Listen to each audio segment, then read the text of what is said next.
Hello everyone, and welcome to the Library Resources mini course.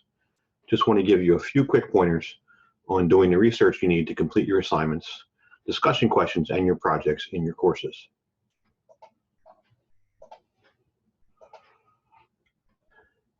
So in each of your courses, you will have a Library Resources tab or link in your left-hand menu. So simply go to that link, click on it.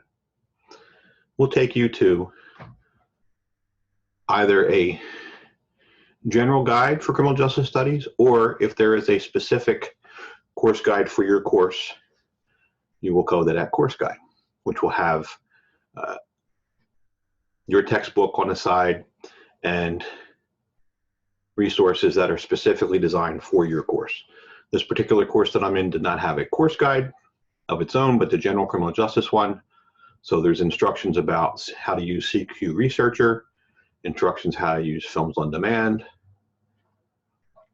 a bunch of links to government agencies, nonprofit organizations, miscellaneous.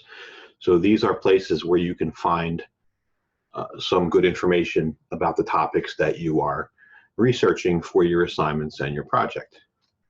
What I want to look at today is how to do a basic search or an advanced search in EBSCO Host, and more specifically in the criminal justice database, because you are going to be looking specifically for research and scholarly academic articles on criminal justice topics, and this is the most likely place where you're going to find these types of articles. So you go to this link.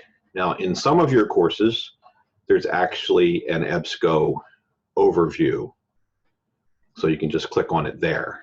That's not in this particular course, but it is located over on this right-hand side of the page, EBSCO Host, which will then take you to another login page, or it may auto log you in. For me, it's taken me to a login page where you have to put in your Pierce College username and password.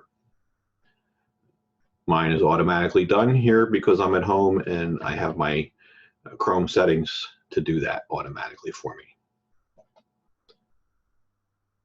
So I do that additional login, and it takes me to the EBSCO Host database page. Now there are many databases, as you can see, A through Z, and you might use some of these if you're looking for specific types of things that are related to this type of database. But see, we have a criminal justice abstracts, which was just added this year. But you have a whole bunch of other things that are in here, databases on specific types of information. So the military and government collection might be useful as well. If you're looking for newspaper articles, it's also useful. So actually it only goes up to R. So those are the databases that are available to us through EBSCO Host. I'm just going to do a search in the criminal justice database to find some specific articles that might relate to things that you might be working on in your course. So there's two ways to do that. I can just click on this link right here and it will take me to it. I could uncheck and then just check the specific databases that I want. So like if I wanted to search in addition to the criminal justice, I wanted to click the military and government one, I could click that as well, and it would search both of those. I'm just going to do the criminal justice one, so now I can click continue, and it will take me to a search where it's just going to search criminal justice abstracts with full text. Now you can do a basic search. So if you put in one word in here, it's going to probably get you thousands and thousands of hits. So you do want to be a little bit more refined in your search. So there are ways to do this in what they call a Boolean phrase, or you can click off, different ways to do the search. There's options here. And if you're looking for specifically for peer-reviewed articles, you can check that off, so you'll see it right there. You also have options for print articles that are in the Pierce library. Well, since we're not available to go to the library, And I just got notice that they're closing the school effective 5:30 this afternoon. There's probably nobody going to be there until April at the very least, because of this corona thing that's going on. And if I put this on YouTube, some people might be watching this after this corona thing is blown over and say, what's he talking about? But in order to make this more available now and in the future, I'm going to put this on YouTube and then embed it into the classes. So what I like to do is the advanced search, because the advanced search, again, I have options. I can pick the type of material I'm looking for, publication I'm looking for, an academic journal. If I'm looking for just an abstract, an article, all kinds of different choices here. So you can refine your search. You can do all languages, or if you just want to make sure you only get English language articles, you can actually, that's funny, I'm trying to scroll that. I can just click on English and I'll just get English language articles. I can look at publication dates. So let's say I want to go in the last 3 years. I can do that. So let's say 2017 to, it's now March 2020. And that will get you the most recent articles in that particular field. Because it is really good to use the most recent. Now, if you don't get anything, you might want to expand this date backwards a little bit. But when we're doing research on things that are issues in the field and we want to find new solutions, we want to be looking at the most recent articles. So I use this because now I can put in, let's say I want to do an article on, I want to find articles on de-escalation. That was the one example I used in a video for the courses. So de-escalation is spelled 2 different ways in some of these articles. One is this way, and as you can see, it automatically popped up. And I want to look, I generally look in the abstract, because if the word is in the abstract, then the article probably actually talks about it. If you do full text, there might be a sentence that includes that word, which is not going to really cover it as much. Now, because I'm looking to spell the word 2 different ways, I'm going to use the or and put in de-escalation. All right. And again, to the abstract. And then, since we're criminal justice, we want to talk about de-escalation. Maybe a search term would be police. If you were doing this for like mental health workers, you might use a different search term. But criminal justice, we're going to use police. So those are, basically we're using 2 search terms, but we're spelling one of them 2 different ways to see how they show up. And we've already selected the last 3 years. We haven't been specific as to what type of publication, but we could do that as well if we wanted to.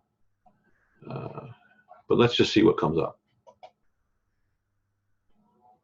So here, that search term only gave us, in the last 3 years, 15 articles.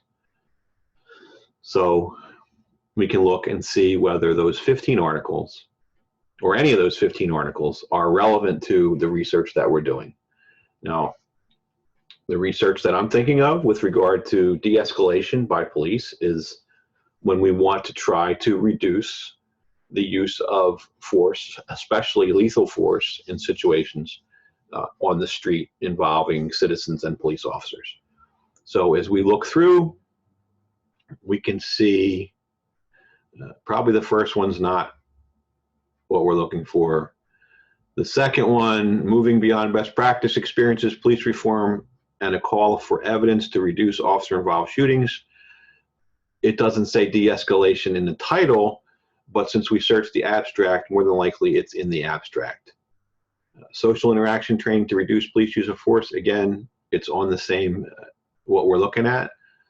Policing people with mental illness, Online training to de-escalate mental health crisis. That's right on.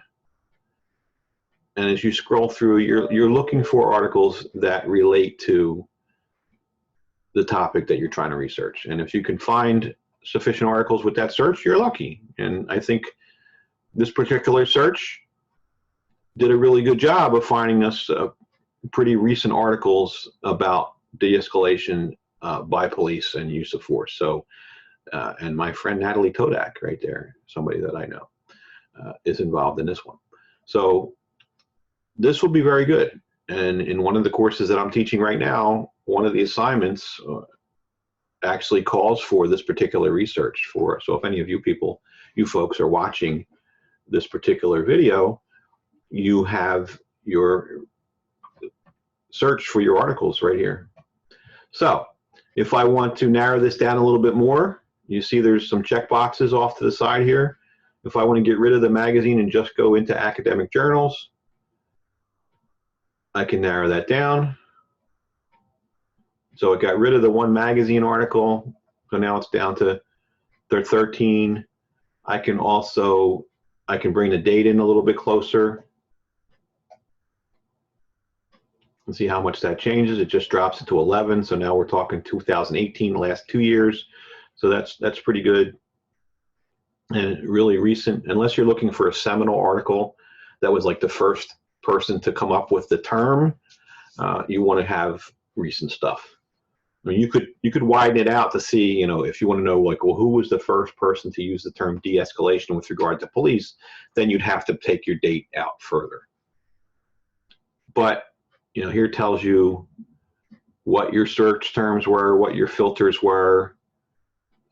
You could actually, if you only want to find stuff that you can look at full text, or you want to have a peer review, because there's a difference between something that's in an academic journal and something that's actually peer reviewed. Because some academic journals, every article is not peer reviewed, which means that there's like 3 reviewers that read the article, make sure that it's, you know, scientifically valid, make sure the research is valid, make sure it meets the quality standards of that particular journal, so that you know that you're reading something that's quality. So we can click that and see how much that changes. So all of these were peer reviewed, and you can see over here it says academic journal. So that's also a clue that tells you they're probably peer reviewed. If you want to only get things that you can actually get full text articles, so you want to actually look at them, you can click that. Because every once in a while, oh, it dropped it to 2, which is kind of weird. I want to see if that's accurate, because so you can actually look at a full text. There's a link right there. Well, let's go back, because let's see. I want to look to see if we can access some of those auto articles, because that could be an issue. Because obviously, if you can't read the article, it's not helpful. So Lois James, I know her as well. So let's see. Let's see about. I think I have a copy of this article that I got elsewhere, which I can also do because I get articles through another database that I have access to. So can we get this full text? Can we actually read this article? So you got the abstract, and we want to see if we can access this article. Let me see. Not seeing that. So the source is Police Quarterly. Apparently the EBSCO database that we're paying for doesn't have access to that particular article. Let's see what happens. Okay, now let's try a different one. So we can go back to our results list and let's see about this one. Again, this takes us to a list of the abstract, but it doesn't get us the actual article. So what happens when you find something like this? You're like, well, I can't read the article. Well, what you can do is you can then get all the information about the article and contact the Pierce College librarians and request an interlibrary loan. And they should be able to get that for you within a short period of time. They will be working more than likely remotely, but they should have access to all the contacts that they have. I haven't gotten a clear answer on that. I have to ask, but that would be what you would want to do.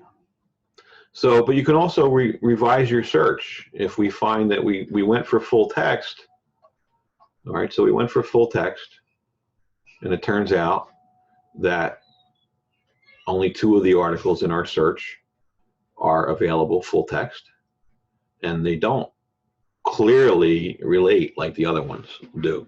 So if you really want that subject matter from a peer-reviewed scholarly journal, you're going to need to search. Or you might want to go into a different database. Maybe Credo Reference would have an article on it. It's not going to be a scholarly journal, but it'll give you information. Maybe the newspaper. You know, there's a lot of stuff out there.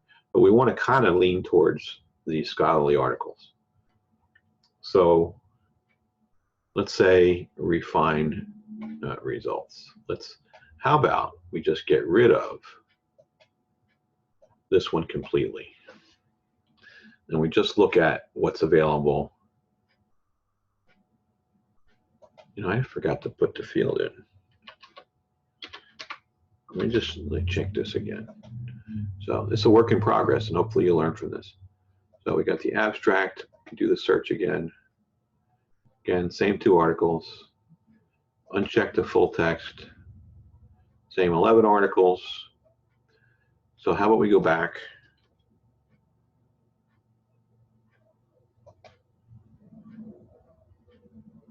We get rid of this completely. And we try just de-escalation period without the police. Well, interestingly enough, it doesn't change for us. Still gives us those 11 articles. Still gives us those 2 articles, even taking the police out of there. Now, let's see if I go back, because I may have very well have been stuck in a rut there. Let's go back. We went back 1 step and try this again. And see, now we get more. Because it was actually searching within the original article. So now it's taking us back, and we have access to more articles. So now let's go to full text. Takes us down to 28 articles. So we took out, what we did is we took out police out of there, which is strange because this one I don't think was in the original list. But these are all now full text. So you would go through this list and see if you come up with articles that meet your needs. So here we have one. Determining the level of force permissible against the mentally ill, de-escalate first. This might be relevant. It's not a peer-reviewed journal. It just says it's a magazine article, periodical.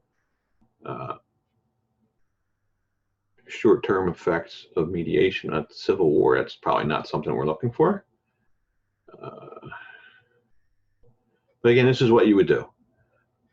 Practical overview of de-escalation skills in law enforcement, helping individuals in crisis. So this looks like it's an article that's clearly going to be what we're looking for. And we got to this by getting rid of the term police, even though, look, it says police right here. So I don't know. But I was searching within the abstract, so probably they don't use the word police in the abstract. So that's why you have to sometimes play with your search terms and open it up a little bit. Now, we could also try to narrow this down, but 28 articles is pretty manageable for you to take a look at. You know, like the first page gives you 20 articles. You look at the titles. If the titles sound good, then you go and look at the abstract and read the abstract to see if it's going to work for your research. You know, like this one, longitudinal study of escalation in crime seriousness, has nothing to do with what we're talking about. Use of pepper spray on non-compliant ADSEG inmate. This is a corrections article, and it's basically a media article about a court case. But we can look through, and then you would go to the next page, and we look at what else we have here. Escalation, de-escalation, desistance of delinquent behavior, probably not. Defeated by popular demand, no, that's probably not.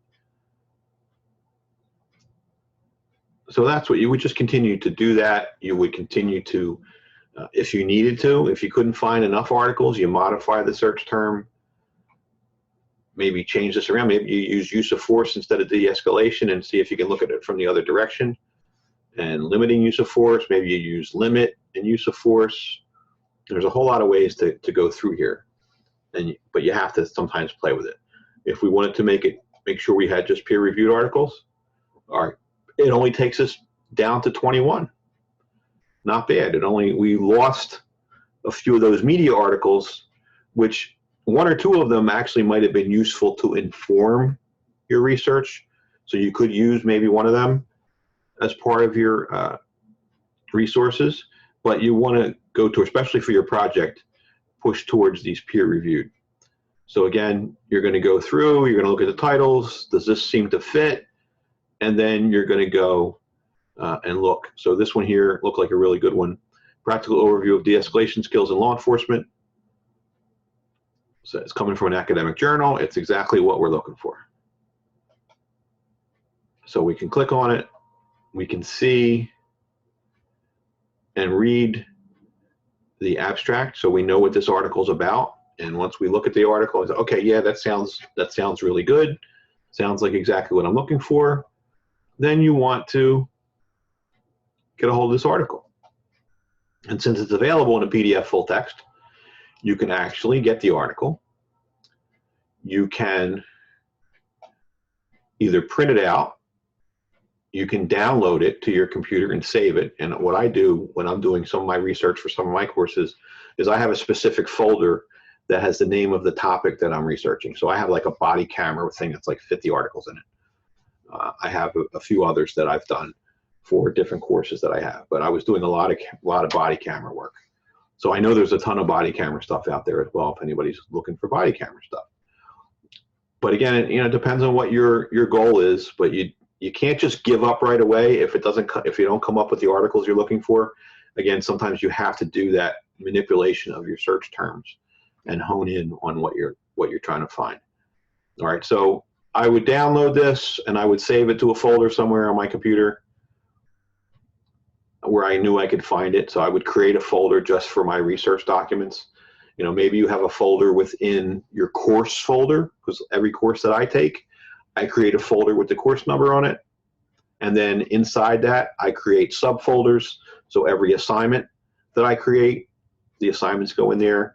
The discussions, my initial responses to discussions, I actually type out Microsoft Word and then put them in the folder, but I'll copy and paste them into the discussion. It's easier to do that. You don't have to worry about the computer timing out on you and stuff like that. And then you always have your responses for use later. And of course, they all have to have proper sourcing and whatnot. Sometimes I'll actually, for a course, if I know I'm going to go back and use the same sources multiple times in the same course, I'll actually create a document that's just sources for such and such a course, and I'll create my APA reference list, and I will then copy them into this paper document, and then when I need them, I can copy them from that list and then put them into my assignment. So another folder that you might create is research documents for your specific course.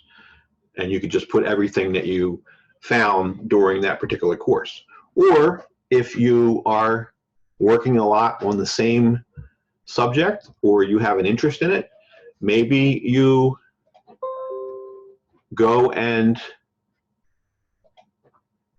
create a folder specifically with the name of that particular topic. So I would create a folder called de-escalation and save it.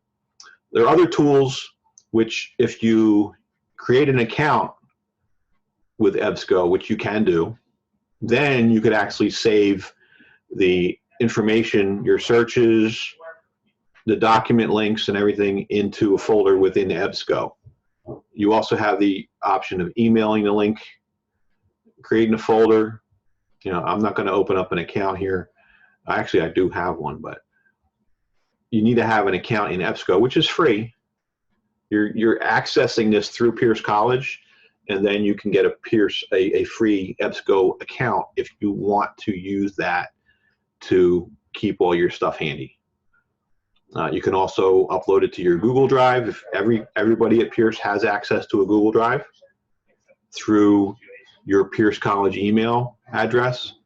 So if you go into your Pierce College email, if you can actually go in and access a Google Drive where you can save all this stuff too if you don't have a place to share to save it. And the neat thing about that is whenever you go into your Pierce College email, you can then access the Google Drive from whatever computer you're on, and it's something that is free for you. I use something called Dropbox for most of my stuff. If you have Microsoft or any kind of Microsoft accounts, you also have access to something called OneDrive. But you can choose what you want to do. But having a Pierce College email account is basically a Gmail account, and you can access Google Drive to save your documents. So that's a quick overview of doing a search for a specific subject using the EBSCO Host Criminal Justice Database. If you have any questions, you can contact the librarians at the Pierce College Library. All the information is available on their webpage. And they also have some additional videos that are available through that website, through the library resources page. So you can watch their videos on how to do an overview, how to do a search in CQ Researcher or Films on Demand, or even EBSCO Host, but that's located on another page. And some of your courses actually have the page that's already dedicated for that purpose. All right, so thank you very much for watching. Again, if you have any questions or comments, please don't hesitate to reach out and ask. I am always at your service. Bye-bye.